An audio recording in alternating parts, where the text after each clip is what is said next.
Hát szerintem a világ az nem is láthat. Tehát ahhoz, hogy a világi ember lásson, ahhoz történni kell vele egy természetfeletti beavatkozásnak, tehát meg kell térni, újjá kell születni. Ha valaki nem születik újjá, nem tér meg, nem fogja meglátni azt a természet fölötti világot, amiről a Biblia beszél. A Krisztus is a természet fölöttibe van, Isten országa is a természet fölöttibe van, és ezt csak úgy lehet meglátni, ha az embernek a belső szellemi szemei megnyílnak. Keresztényeknél a látás hiánya meg szerintem arra vezethető vissza, hogy nincs megfelelő Isten keresés, Isten félelem az életükben. Ugyanis az Isten félelem az rendkívül fontos dolog ahhoz, hogy az ember bejusson azokba az áldásokba, amit a Biblia megígér. Mert a Bibliában a legtöbb ígéret az Isten félelemhez köthető.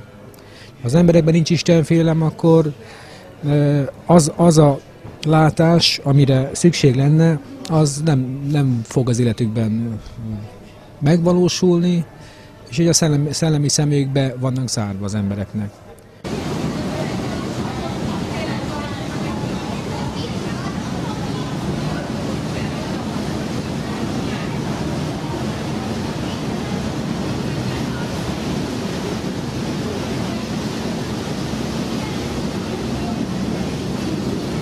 Ha az emberek szellemi szemei be vannak zárva, akkor alapvetően negatív befolyás alá kerülnek. Keresztények is, ez a keresztényekre is igaz, és a világra is igaz. Azt mondja a Biblia, hogy minden ember valamilyen szellemi befolyás alatt van. Vagy Isten országának a befolyás alatt vagyunk, vagy a világ szellemének a befolyás alatt vagyunk. És ez határozza meg aztán a látásunkat, ez határozza meg azt, hogy milyen módon látjuk a világot. Ha Isten országa befolyás alatt vagyunk, az Isten igének a befolyás alatt vagyunk, akkor ez meghatározza, hogy milyen módon nézzük a környezetünket. Képzeld el, hogy ezt a 2 perces interjút a világ összes tévécsatornája leadná. Mit mondanál nekik? Hú.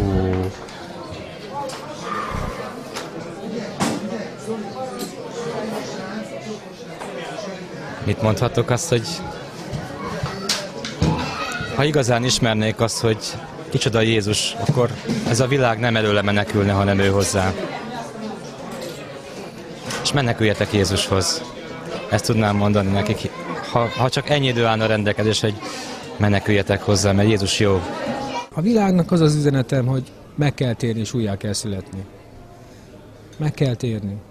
A Biblia azt mondja, Pál apostol azt mondja az apostolok cselekedeteiben, hogy Isten elnézi a tudatlanság idejét, de amikor ez megszűnik az ember életében a tudatlanság ideje, akkor Isten megparancsolja minden embernek, hogy térjen meg.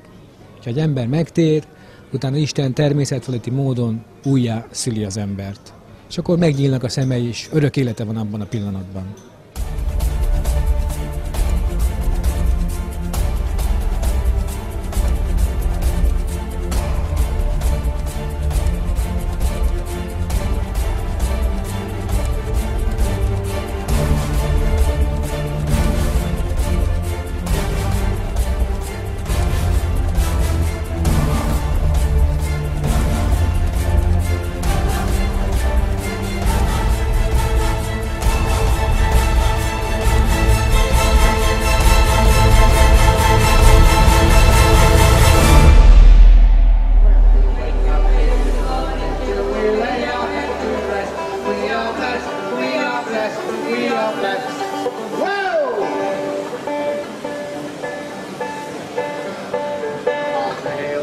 Far away to an old rugged cross, the envy of suffering and shame. And I love that old cross, where the dearest and best, for a world of lost sinners were slain. Mensen van Hongarije, ik heb goed nieuws voor u. Dat God van u houdt.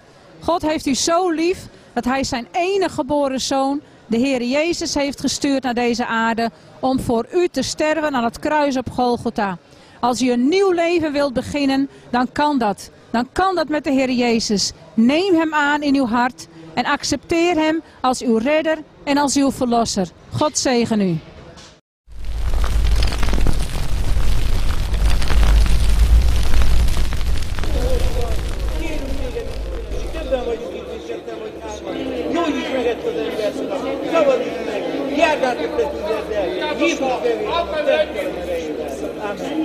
Uram, átadunk ezzel az emberért Jézus Krisztus nevében.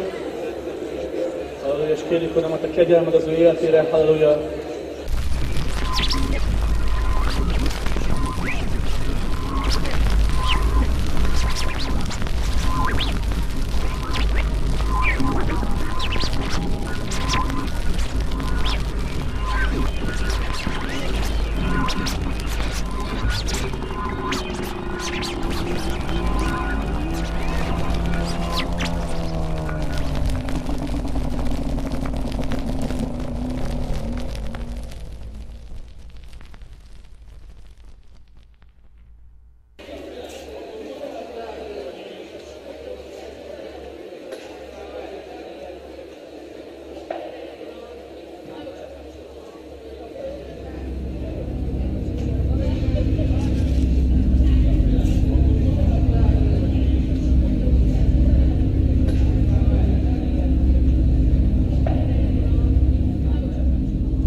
God is liefde en heel veel mensen zeggen dan van ja, als God liefde is, waarom is er dan zoveel kwaad op de wereld, zoveel lijden, zoveel ellende?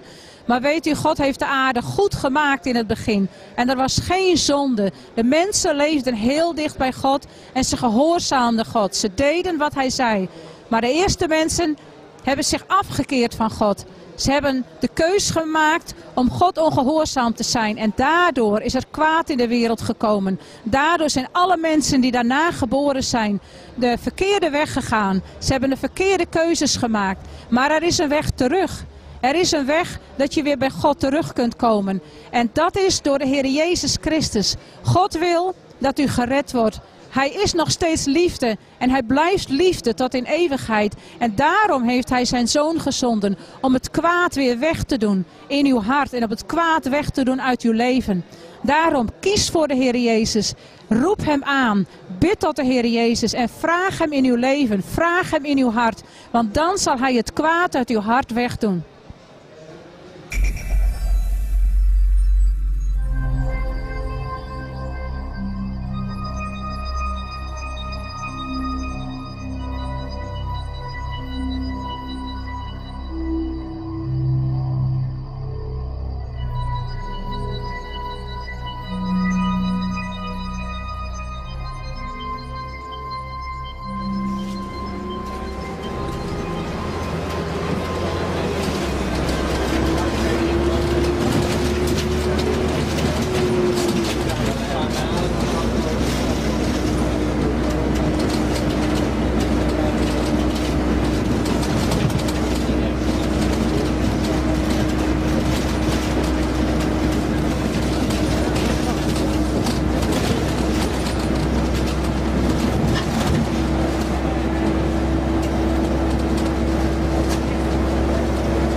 És mit tett veled ez a rajz? Olyat csavart a szívemen, hogy majdnem sírásra kaptam. Tényleg, komolyan mondom. Ez nagyon-nagyon megfogott. Mikor kaptál utoljára ilyen gyermekrajzot? Nagyon régen. Nem Nagyon régen. Mondom, ez nagyon most tényleg nagyon megfogott. Ezt Inárcsot csinálta nekem, egy 7 éves kislány. Hát, köszönöm neki. Gyógyulj meg, és ezt szeretjük. Meg fogjuk neki mondani. Milyen örömet kapott. Megkérdezzük a másik srácot is. Jaj, az mit csinálják? Az gyerekrajzolta neked. Gábor, te hívod Jézus Krisztus a szíved? Szeretném Jézus Krisztus a szívedbe. Ez csodálatos. Ez csodálatos. Ezáltal Isten gyermekévé leszel. Jézus szentére által, és Jézus behívod a szívedbe, akkor Jézus él benned a szívedbe, és az Atya, amikor rád néz, akkor nem a te bűneidet látja, és a bűnös emberi mi voltodat látja, hanem Jézust látja benned, úgy szívod, gyermeked ajándékot. Ezt megteszed, ez szerelmesed arra, hogy Isten fiának mondassál. És ez valóságban így van. És innentől kezdve bármikor mehetsz az Atyához, és mint gyermek, mint fiú, és elmondod, hogy Atyám, erre van szükségem, Atyám. És mint fiú, az Atya, a szerető, gondoskodó édesatya megadja, amire szükséged van. Megadja. Mert ő igaz, és ő hű. Mert Isten nem ember, hogy hazudjék. Isten nem ember, hogy átvágjon. Isten az Isten. És ő, amit egyszer kijelent, az úgy van. Ez így van. Hiszed-e azt, hogy Jézus Krisztus Isten egyszülött fia? Hiszed-e azt, hogy ő emberi testben jött el a világba? Hiszed-e azt, hogy meghalt a bűneink és a vétkeinkért a Golgotai kereszten? Elhordozta ártatlanul, aki feltölti a bűnöket. Hiszed-e azt, hogy őt eltemették és harmadnapon feltámadt? De az Atya feltámasztotta őt. Halleluja, halleluja. Akkor ha gondolod, akkor mondd utána ezt az imádságot. Drága Uram, köszönöm, hogy értem meghaltál. Köszönöm, hogy értem meghaltál. És elhordoztad bűneimet és vétkeimet a Golgotai kereszten. Elhordoztad bűneimet és vétkeimet a Golgotai kereszten. És azoknak a büntetését, a büntetését, a halál. Köszönöm, Uram, hogy mindezt miattam, helyettem, és értem, tettem. Uram, megnyitom a szívem ajtaját. Kérlek, jöjj ide, Uram. És vacsorálj velem, Uram. Veled akarok menni. És téged akarnak követni. Jézus nevében, Atyám. Amen. Halleluja. Halleluja. Megtettél egy lépést. Egy olyan lépést tettél meg, ami feljogosít arra, mert már fiú vagy és gyermek, mennyei állampolgár vagy, innentől kezdve. És ezzel éljél. Mennyei állampolgár vagy, éljél. És ezt, ami megszületett most a te szívedbe, ez a belső új ember, az igével, amit kaptál, az új szövetséggel, amit adtam neked, azzal tudod táplálni. Ezáltal erősödik, és ezáltal növekedik benned az új ember, a krisztusi új ember. És ezáltal lesz erős. És a testi természeted megy lejjebb, a külső embered, a belső embered pedig emelkedik és erősödik. Ezáltal. És meglásd, hogy úgy csinálod.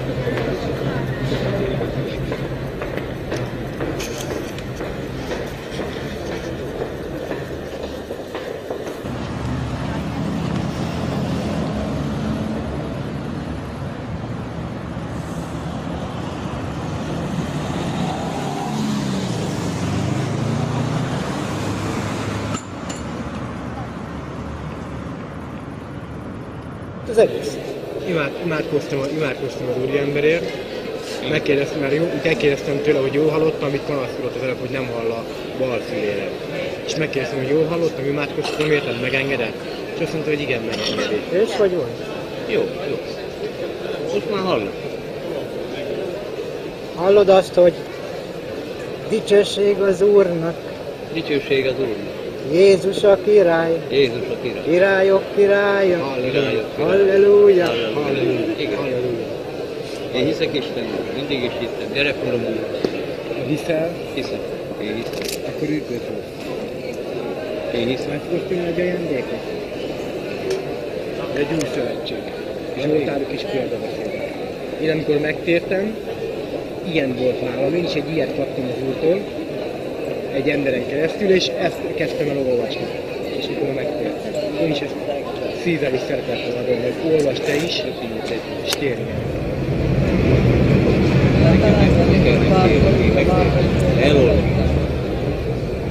Érted? Leírtad Jézust a szívedben? Átadtad neki az életedet? Dicsőség Isten. Dicsőség. Halleluja. Örülök neki.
Váradi Ramona vagyok, az Ózdi Maranatha gyülekezetből jöttem.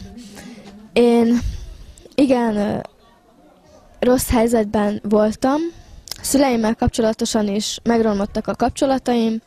A szüleim elváltak, és ez nekem nagy nyomás volt az életemre, és ezért belementem sok olyan dologba, ami nem kellett volna, és ez visszahúzott engem a világba. És most egy pár hete visszajöttem az Úrhoz, mert nem láttam más utat, és az Úr megszólított engem, és tudom, hogy nincs más lehetőség, csak ő, nincs más kiút az ilyen dolgokból, és ő az élet, ő utána kell menni. Ennyi.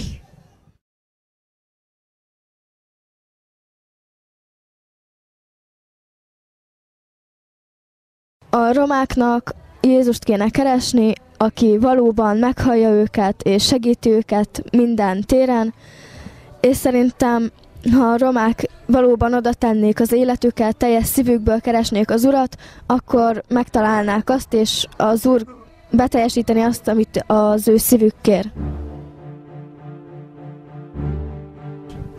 Semmire. Semmire nem cserélném el. Mert eddig nem ismertem fel, mert bűnök között éltem, de ő megváltott a bűnből. És ez nagyon jó a szívemnek, a lelkemnek, a szellememnek, mert felszabadultam. Megtaláltam, hogy mi az a Krisztus, megtaláltam, hogy ki ő, hogy ő megváltó, ő a szabadító. Minden köteléket levágott rólam. És most értem meg még csak rendesen az Úrhoz. És akkor nem bírtam felismerni az Urat. De már most halleluja, és hálát adok az Úrnak, hogy fel tudtam őt ismerni. Hogy tudom, hogy ki ő, hogy ő szenvedett a kereszten, értem.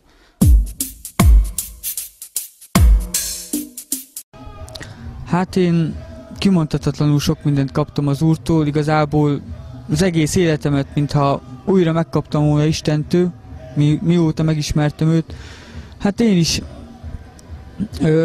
úgy voltam, fiatal koromban tértem meg, 14 éves voltam, amikor megismertem az Urat, és nagyon fiatal létemre nagyon befordult ember voltam. Nem tudtam örülni igazából szívembe semminek, mert nem találtam az életnek az értelmét, bár sok mindent kipróbáltam, és sok mindent csináltam, sok rossz dolgot, sok jót, de igazából semmi nem volt az, ami örömet adott volna, vagy tudtam volna örülni. Amikor megismertem az Urat, akkor tudtam azt érezni, hogy ez az, amit kerestem, ez az, amiért talán én teremtettem erre a világra, ami sokáig foglalkoztatott. Hát sorolhatnám reggelig, amit Isten adott nekem Isten önbizalmat, adott nekem Isten hitet a szívembe, adott nekem Isten egy új életet, teljesen új életet, adott nekem Isten tiszta lapot, amikor Isten megismertem, befogadtam az Úr Jézust, adott nekem Isten szeretetet a szívembe, tudom szeretni az embereket, mert azelőtt még nemhogy az ellenségeimet, vagy a barátaimat, még a szüleimet, testvéreimet se tudtam igazán szívemből szeretni. Nem is azért, mert nem szerettem őket, hanem azért, mert egyszerűen nem tudtam kifejezni senki felé a szeretetemet. És Isten ezt is megadta nekem, hogy megszabadított a lelki, érzelmi, minden kötelékemtől, amivel meg voltam kötözve. Isten megszabadított engem a bűneimtől, cigitől, paráznaságtól és sok olyan keserűségtől, fájdalmaktól, amit a világba elértek engem.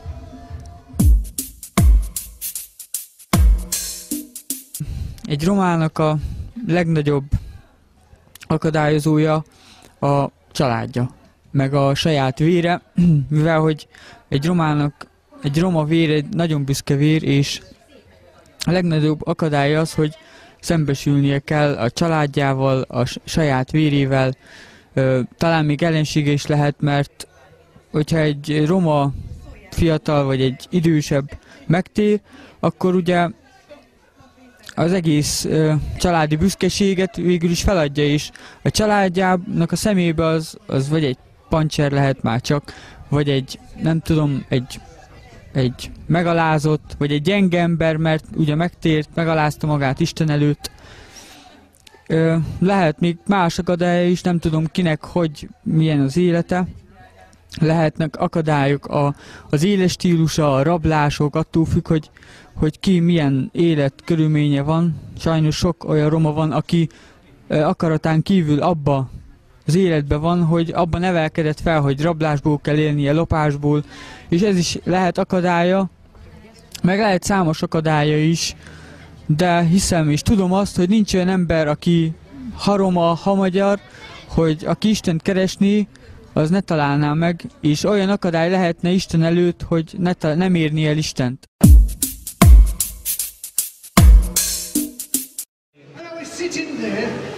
Ott ülök, and there was this giant of a man.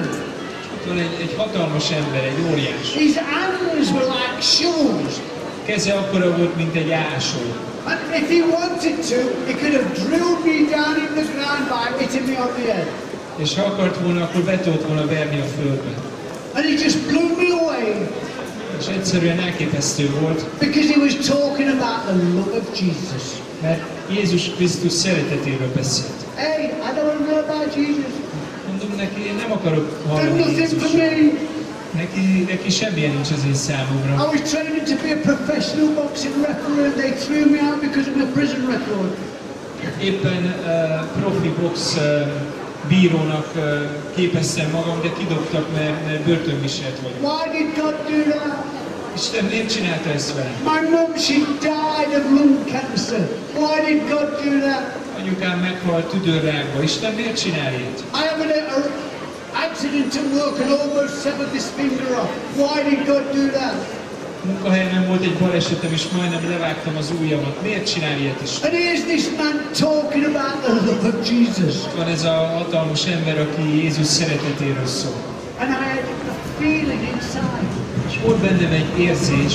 I can't explain it. Nem tudom elmagyarázni. It's just, I felt like I was 6 inches off the ground. Éreztem, mintha a föld fölött repülnék. I felt like flying. Éreztem, mintha lebegnék. And I told my friend about this feeling. Mondom a barátomnak, hogy mit érzek. And he said a silly little thing to me that to my mind it was silly. És akkor mondott nekem egy ilyen kis nevetséges dolgot, nekem nevetségesen tűnt. Because I couldn't understand this religious stuff. Nem értettem ezeket a vallásos dolgokat. He says, I think it's the Holy Spirit touching you. És azt mondja nekem a barátom, hogy szerintem a Szentlélek érinti. Holy Spirit, what's that? Szentlélek? Mi az a Szentlélek? It didn't mean anything to me. Semmit nem jelentett nekem. And he says, well, what do you want to do about it? What? What do you want to do about it? Mit akarsz ezzel csinálni? Kérdezi tőle. I says, I don't know. Mondom, nem tudom, mit csináljuk. He says, would you like to become a Christian? Szeretnék keresztény lenni? Ladies and gentlemen, hölgyeim és uraim, as God is my witness, Isten a tanul, my mouth kind of spoke on its own. a szám valahogy magától beszélt. I said, yes, please, I want to be Christian. Mondom, igen, szeretnék keresztény lenni. And that day, it was March the 11th, 1985, 3 o'clock in the afternoon. És azon a napon, ez március 11-e volt, délután 3 óra 1985-ben. I gave my life to Jesus. Átadtam az életemet Jézusnak.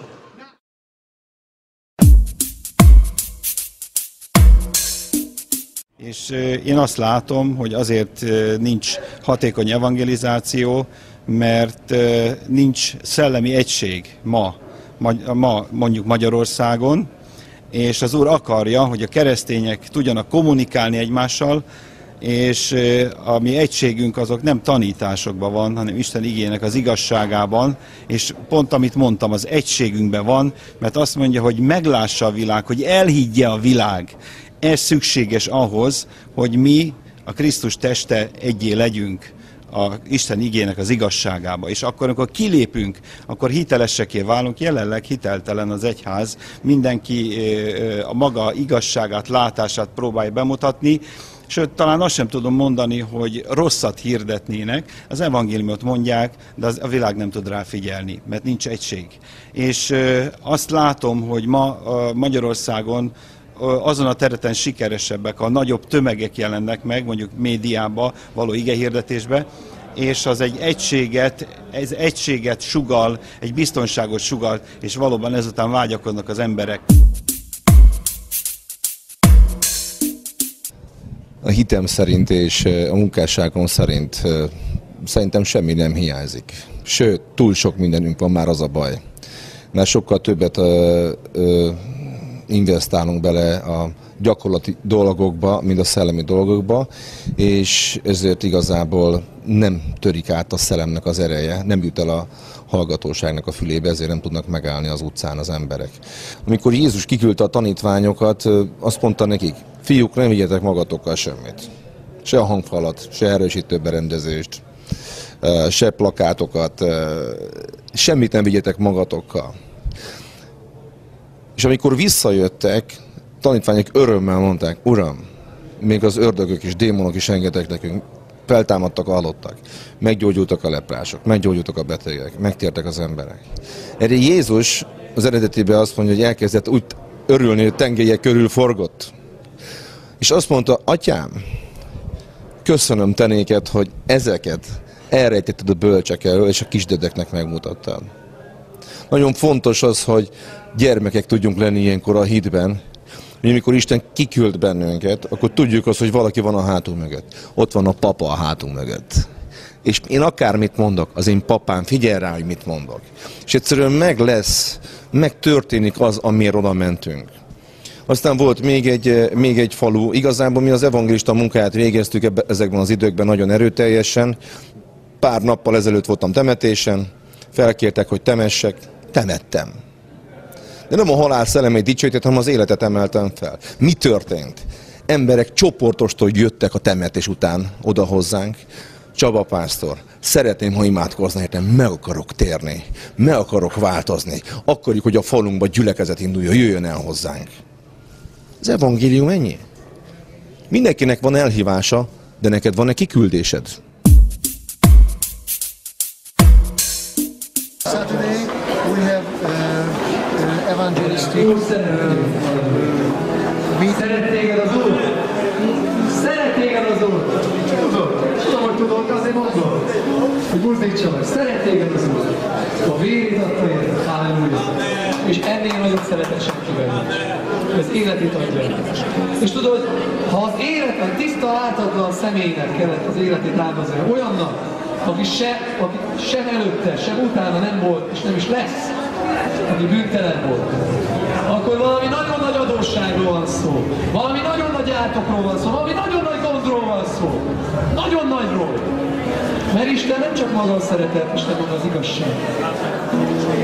És a kereszten ott ott nem csak a szeretet történt, Isten a szeretetből odaáldozta, de valakinek meg kellett valnia. Anya szülte ezt a levet. Véresre verve. Szenvedve. Gyalázatosan. Azért, hogy Isten neked a bocsánatot. Ha rajta keresztül jössz Isten. Ha nem rajta keresztül jössz, és nem fogadod az a parancsolatait, akkor egyszerűen nem fogjuk megözni. Jézus azt mondta már az Evangélium 28. fejezetében a végén, hogy menjetek színes világra, és hirdessétek az Evangéliumot minden teremtést. És hirdessétek, amit én parancsoltam. Kereszteljétek meg az Atyának, a Fiúnak, Szent Istennek a nevében. Aki hisz és megkeresztelik, üdvözlöm, aki nem hisz, elkározott. Halleluja! Jézus él, halleluja! Jézus él! Jézus él, és szeret téged, halleluja! Halleluja! Szeretnél dönteni? Halleluja! Szeretnél dönteni? Jézus Krisztus mellett? Szeretnél dönteni? De komolyan! Halleluja! Komolyan?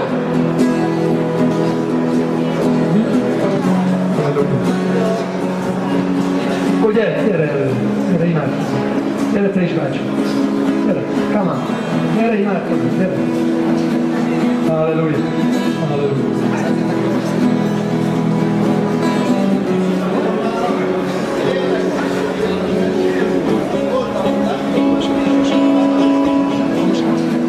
Halleluja, halleluja.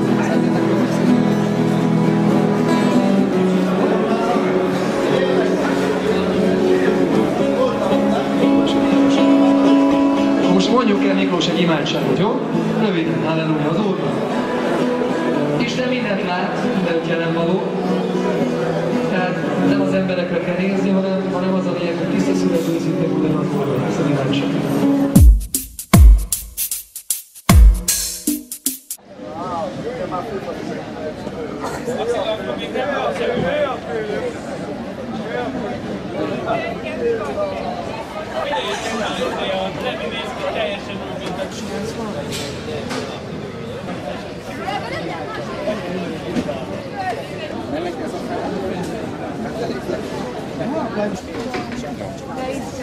Töltsd be a te szellemeddel, és szólj az emberekhez ezen keresztül is.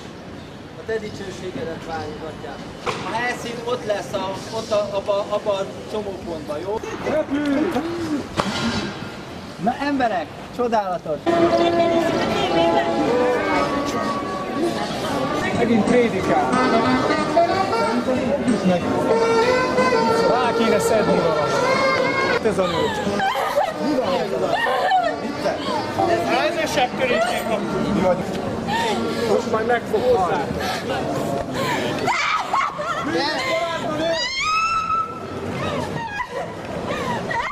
Ezt az asszonyt rajta kaptunk házasságtöréssel. Most írtunk.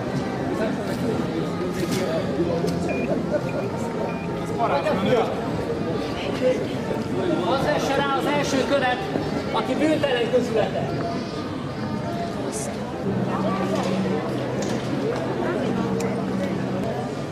Hova lettek a te vádlóid? Nincs senki, aki vádol téged? Senki, Uram! Én sem károztatlak. Menj és ne vétkezz többet.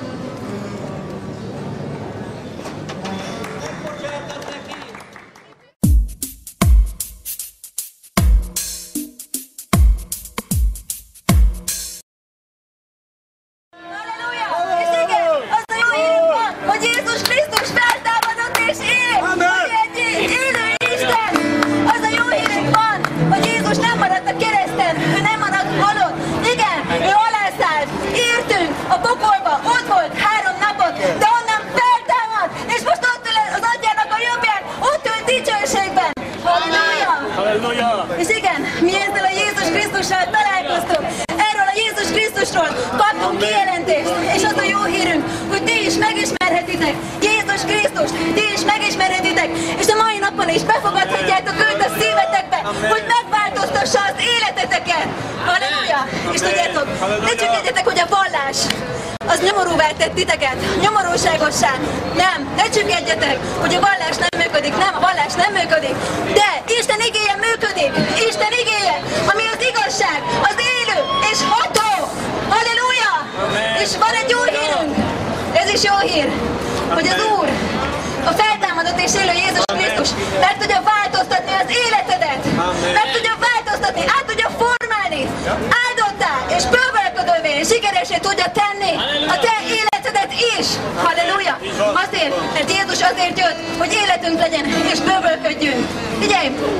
Nem vallást hirdetünk, nem vagyunk szekta, Isten igéjét hirdetjük, Isten igéjének az igazságát hirdetjük, Jézus Krisztust hirdetjük, aki annyira szerette Magyarországot is, annyira szerette ezt a magyar népet is, hogy felment mindannyiunkért a Golgotai keresztre, vállalta a keresztre feszítésnek a kínjait, vállalta azokat a sebeket, azokat a szörnyűséges, borzasztó sebeket, vállalta a gyalázatot, a szidalmakat, vállalta miértünk. Halleluja! Miértünk? Azért, hogy örök életünk legyen. Azért, hogyha megvalljuk őt Úrnak, hogyha hiszünk az ő nevében, hogyha megtérünk ő hozzá, akkor örök életünk legyen. Tudjátok, hogy egy kereszténynek, aki hisz Jézus Krisztus nevében, aki őt követi, aki megtartja Isten beszédeit, parancsolatait, annak örök élete van, annak nem kell félni a haláltól. Azt mondja a Biblia, hogy az emberek félnek a haláltól. Ha beismered, ha nem, ha tudatos, ha nem. De vannak félelmei, és félsz a haláltól. De tudod, elmondhatjuk azt, hogy nem. Mi hiszünk Jézus Krisztusban, és tudjuk, hogy amikor véget ér a földi életünk, akkor hova fogunk kerülni? Tudjuk, halleluja, az Úrhoz, dicsőség az Úrnak. Igen, halleluja. És hogy elkezdtem, hogy én hogyan tértem meg. Hiszen ez nem automatikusan jött az életembe. Jézus Krisztus nem automatikusan, nem. Nekem ahhoz kellett egy döntést hoznom. Egy nagyon komoly döntést. Nem érzelmi alapon hoztam meg. Nem biztos, hogy annyira jó kedvem volt, amikor megtértem. Egyébként jó kedvem volt el róla, mert megérintett az Úr. Akkor tapasztaltam meg, hogy amit a templomban tanultam 10 évig, az nem igaz. Mert Jézus Krisztus él. És amikor elmentem egy élőhitű gyülekezetnek az Isten tiszteletére, akkor ott megtapasztaltam az Úrnak a jelenlétét, az Úrnak a szeretete, megérintett, betöltötte a szívemet. És akkor ott átadtam az életemet Jézus Krisztusnak, meghoztam azt a döntést, hogy igen, Uram, én akarom azt, amit elvégeztél értem a Golgotai kereszten. Akarok én is közösségbe kerülni a mennyei atyával. Tudjátok, hogy létezik egy mennyei atya? Jézus beszélt a mennyei atyáról. Nem véletlenül mondja azt Jézus, nem feleslegesen, hogy mi atyák. Biztos hallottátok már ezt az imát. Sokszor lehet hallani. Igen, Jézus volt az, aki megjelentette, hogy van egy élő Isten, akit úgy hívnak, hogy atya.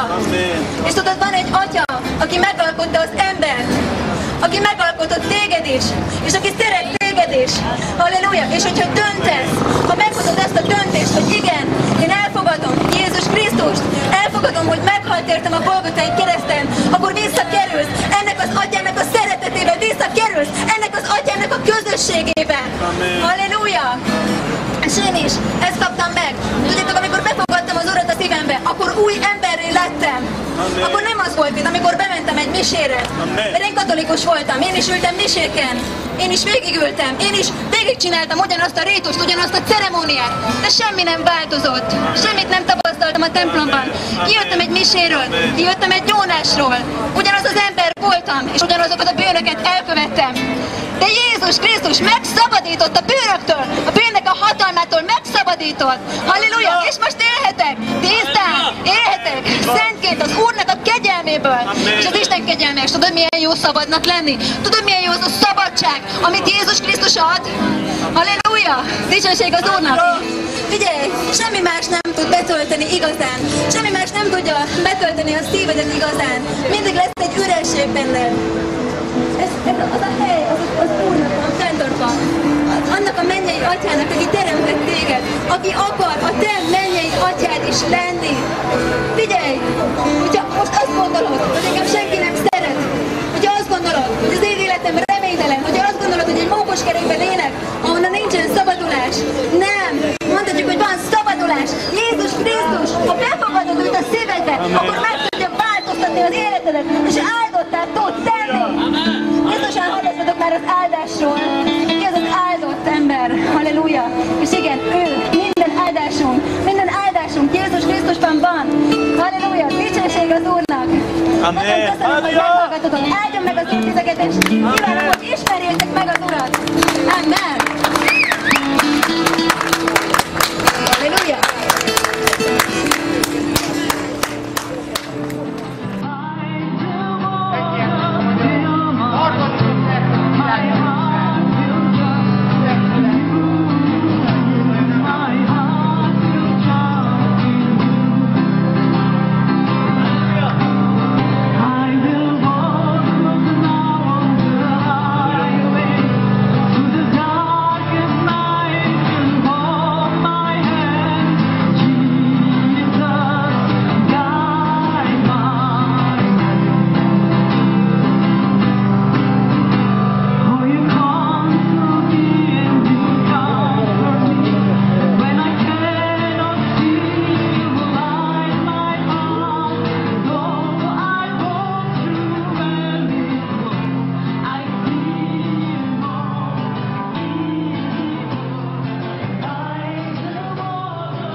Az Isten igéje azt mondja, hogy Isten minden olyan dolgot utál és kivet, ami nem az ő imádata. Nagyon nagy tért hódított ma a világban, ebben az országban is, de nem csak ebben az országban, hanem a földkérség minden országában az ezotéria, az okkultizmus. Ezen belül nagyon sok dolog van, bálványimádás, paráznaság, minden olyan bűn, amivel igazából Isten nem tud közösséget vállalni. És Isten ezekkel a dolgokkal nem hajlandó közösséget vállalni, igazából amiért nem látják az emberek meg Isten. Azért nem látják meg, mert az emberek építettek falat maguk közé és Isten közé. Ezeket a falakat csak akkor lehet lerombolni, illetve azzal lehet lerombolni, hogyha az emberek ezektől a bűnöktől elfordulnak, és fordulnak Isten felé, és akkor megláthatják Istent, megláthatják a megváltót, megláthatják a keresztet, a keresztnek a munkáját, a saját életükön megtapasztalhatják, enélkül viszont ez nem lehetséges. Meg kell térni az okkultizmusból, az ezotériából, a bálványimádásból, a pénzimádatból, a mammonimádatból, meg kell térni, nem szabad beengedni semmi megtévesztő szellemiséget, szellemet az embernek a belsejébe, a szellemébe, kizárólag egyedül a Szent Szellemet, Istennek a Szent Szellemét, majd az Istennek a Szent Szelleme rávilágít minden igazságra, és elvezet minden igazságra bennünket. Ha ez megtörténik, akkor leomlanak ezek a falak, és megláthatja az ember Istent és Istennek a dicsőségét.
profétálok azoknak a szemeknek, amelyek be vannak gyulladva, amelyek nem látnak. Parancsolok a szemeidnek, a te belső szemeidnek. Láss!